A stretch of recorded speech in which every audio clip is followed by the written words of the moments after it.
আসরটি শেষ হয়ে গেল, এরই মধ্যে কিন্তু সেমিফাইনালের সেই মহরণ হয়ে গেল। প্রথম দল হিসেবে 2026 বিশ্বকাপে প্রথম দল হিসেবে কিন্তু ফাইনালের টিকিট কেটে ফেলল স্পেন।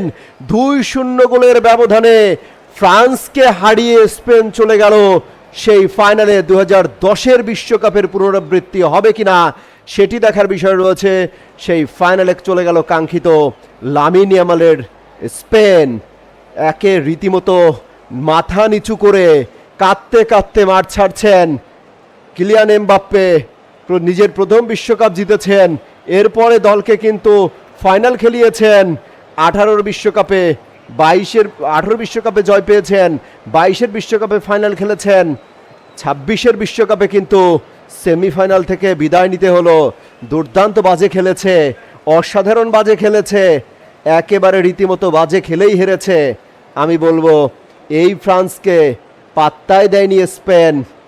সর্বোচ্চ গোলদাতা কিলিয়ান এমবাপ্পে তিনি বিদায় নিলেন। রীতিমতো রাজকুমার থেকে রাজা হয়ে ওঠার গল্প লিখতে পারতেন, তিনি লিখতে পারলেন না।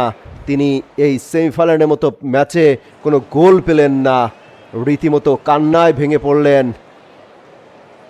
দেমবেলের এমবাপ্পের কথা যদি বলি, অসাধারণ খেলেছেন এই বিশ্বকাপে লামিন ইয়ামাল। তিনিও কিছুটা একটু স্থির হয়ে নিচ্ছেন, দলকে ফাইনালে তুলে ফেলেছেন।